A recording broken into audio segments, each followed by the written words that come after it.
Hello friends, hello दोस्तों। और आज हम गणित की परीक्षा में जो हमारा ऑनलाइन है, ठीक है, ऑनलाइन ज्ञान की जो हमारी क्लास है, इसमें आज हम सवाल लेकर आए हैं। आप देख सकते हैं कितना अच्छा सवाल है। और ये जितने भी कंपटीशन हमारे होते हैं उनमें ये अक्सर पूछा जाता है सवाल, और इसी प्रकार के सवाल पूछे जाते हैं। तो जैसे कि हम देख सकते हैं, यहाँ लिखा हुआ है कि 2000 की धनराशि, ठीक है, क्या लिखा हुआ, 2000 रुपये की धनराशि है जो 50 तथा 10 रुपये के नोटों में विभाजित, ठीक है। हमें जो बांटना है उसे 50 रुपये और 10 रुपये के नोट में बांटना है। करना क्या है, वो कहते हैं बेटा कि यदि नोटों की कुल संख्या हमारे पास 80 हो जाती है, नोटों की कुल संख्या हो जाती है 80, तो हम क्या करते हैं, वो पूछ रहा है कि प्रत्येक प्रकार के नोटों की संख्या बताइए, यानी कि दोनों 50 के नोट कितने होने चाहिए और 10 के नोट कितने होने चाहिए जो हमारे 2000 रुपये बन जाए, ठीक है। इसके लिए हम प्रयोग करेंगे अपनी समीकरणों का, जो इक्वेशन के थ्रू हम सवाल बनाते हैं। बहुत सिंपल सवाल हो जाएगा। देखो बेटा, जैसे कि इसने कहा है कि 2000 की धनराशि को 50 रुपये और 10 रुपये के नोट में बांटना है। तो हम क्या करेंगे बेटा, सबसे पहले मानेंगे माना, ठीक है, 50 रुपये के नोट और 10 रुपये का नोट है। तो हम कहेंगे जो 50 रुपीज का जो 50 रुपये वाला जो नोट है, 50 रुपये का जो नोट है उसे हम मान लेते हैं एक्स, और जो 10 रुपये का नोट है उसे हम मान लेते हैं वाई। पहली चीज समझ में आ गई बच्चों। अब हम प्रश्न के अनुसार बात करेंगे। प्रश्न में कह रहा है कि यदि दोनों की संख्या मिला दी जाए तो वो उनका योग जो है वो 80 है। यानी कि बच्चों हम कहें तो x और प्लस वाई कर दें हम। यदि हम कर देते हैं x प्लस वाई तो हमें मिल जाता है 80। ये बन जाती है हमारी समीकरण नंबर 1। ओके, सवाल में अभी हम सवाल से ही लेकर चलेंगे, कुछ भी ऐसी चीज नहीं है जो हम अलग से कर रहे हैं, तो सवाल से ही लेकर चल रहे हैं। आगे की तरफ फिर बढ़ते हैं। सवाल में फिर वो कहता है बच्चों, यदि 50 और 10 के नोटों को मिला दिया जाए तो हमारे पास जो रुपए में आ रही है काउंटिंग, वो आ रही है 2000 रुपये, है ना। तो पैसों के लिए बनाते हैं, ये नोटों के लिए बनाया हमने। अब पैसों के लिए इक्वेशन बनेगी x, यानी कि 50x प्लस 10y बराबर 2000 रुपये हो जाएंगे। कितने हो जाएंगे बच्चों, 2000, और ये बनेगी समीकरण नंबर 2। सिंपल तरीके से यहां तक आ गए हैं।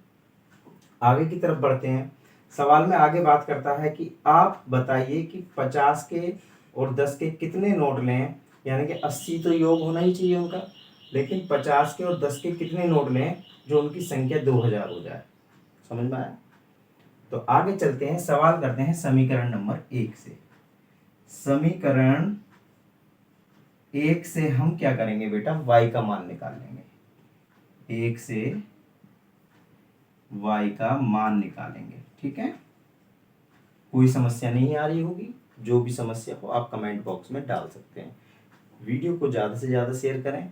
इसी प्रकार की वीडियो आपको बिल्कुल फ्री ऑफ कॉस्ट मिलती रहेंगी, ठीक है। y का मान निकालेंगे बेटा। y का मान निकालने के लिए हमें कुछ ज़्यादा करना ही नहीं है। पहले ये इक्वेशन लिखेंगे x प्लस वाई बराबर 80। जो भी समीकरण से हम हल करते हैं उस समीकरण को हम पहले उतारेंगे, फिर हम क्या करेंगे, y का मान कह रहा है, क्योंकि ये x किसका है, प्लस का है, तो इनका पक्ष हमने बदला। तो पक्ष जैसे ही बदला तो ये हमें मिल गया 80 माइनस एक्स। ये हमें y की वैल्यू मिल चुकी है, ठीक है। y की वैल्यू मिली है, तो हम क्या करेंगे बेटा, y की वैल्यू को समीकरण 2 में रख देंगे। तो हम क्या करेंगे, का मान y का मान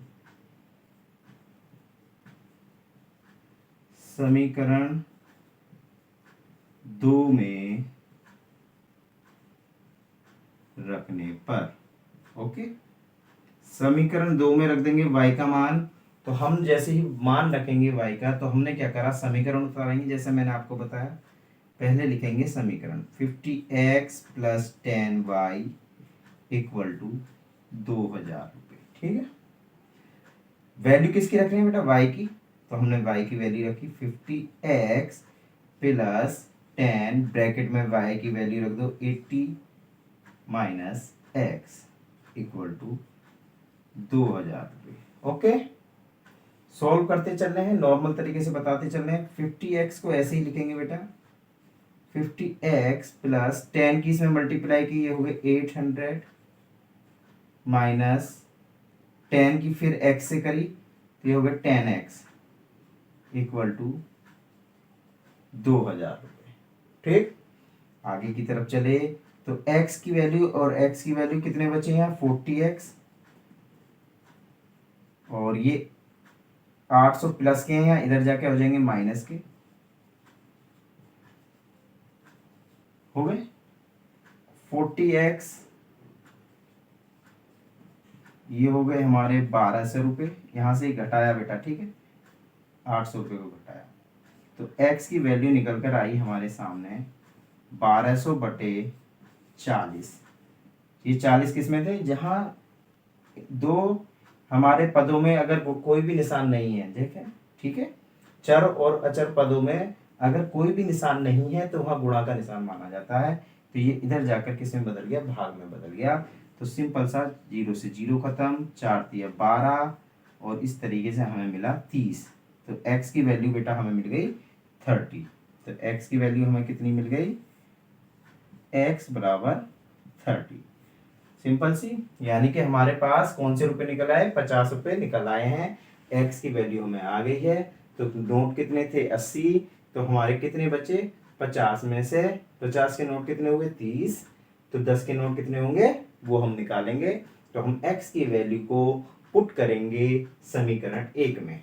ठीक है, हम क्या करेंगे बच्चों, यहाँ x की वैल्यू को पुट करते हैं,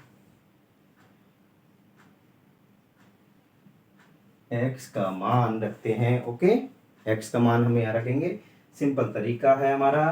तो x का मान हम क्या करेंगे, समीकरण 1 में रख देंगे, समीकरण 1 में रख देते हैं, समीकरण 1 में रखने पर, ठीक, x का मान समीकरण 1 में रखेंगे, सिंपल तरीका होगा। तो x का मान आया कितना था बेटा, 30 आ चुका है x का मान। तो जैसे ही 30 आया है तो हम क्या करेंगे, समीकरण 1 लेंगे। कौन सी थी समीकरण 1, x प्लस वाई बराबर 80। क्योंकि हमसे ये समीकरण से 2 क्यों ले रहे हैं, अगर 2 में नोट पूछता कितने नोट हैं तो 2 को लेते, क्योंकि हमसे क्या पूछ रहा, संख्या पूछ रहा है। संख्या कितनी है, 80, तो 80 वाली समीकरण कौन सी, समीकरण 1 है। तो हमने क्या करा, जैसे ही समीकरण ली हमने तो x की वैल्यू पुट करी, कितने आई, 30 प्लस वाई बराबर 80। y की वैल्यू आ जाएगी बेटा 80 माइनस 30, तो y बराबर आ गया हमारा 50। ओके, y बराबर आ गया हमारा 50। इस तरीके से हमें, यदि हम देखते हैं x थे 50 रुपए के नोट, तो 50 रुपए के नोटों की संख्या कितनी हो गई हमारे पास, 50 रुपए के नोट हो गए 30, और y था हमारा 10 रुपए के नोट, तो 10 रुपए के नोट कितने हो गए, 50। ठीक है, और यही चीज हमसे कंफर्म करी जा रही है कि कितने कितने नोट हैं। इस तरीके से सवाल हो जाते हैं। और सवालों को और आसानी से करने के लिए हम डेली एक सवाल आपके सामने लेकर आएंगे। ये कंपटीशन में आते हैं, ये अभी हमने थोड़ा करा तो थोड़ा बड़ा हो चुका है, लेकिन बहुत इजी तरीके से आ जाता है, फ्लो में रहता है हमारे। और किसी भी कंपटीशन में ये सवाल यदि आता है तो गलती की यहाँ गुंजाइश ख़त्म हो जाती है।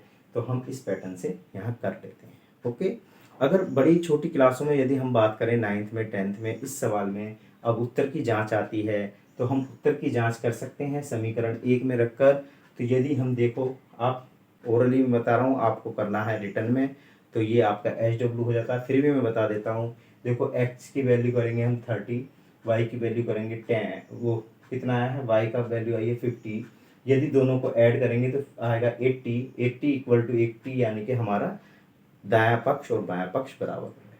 ठीक है, तो इसी तरीके से सवाल प्राप्त करने के लिए हमारे चैनल को फॉलो कर लें, शेयर करें और ज़्यादा से ज़्यादा शेयर करें, और फॉलो ज़्यादा हो जाएंगे तो हमारा लाइव सेक्शन भी हम यहाँ पर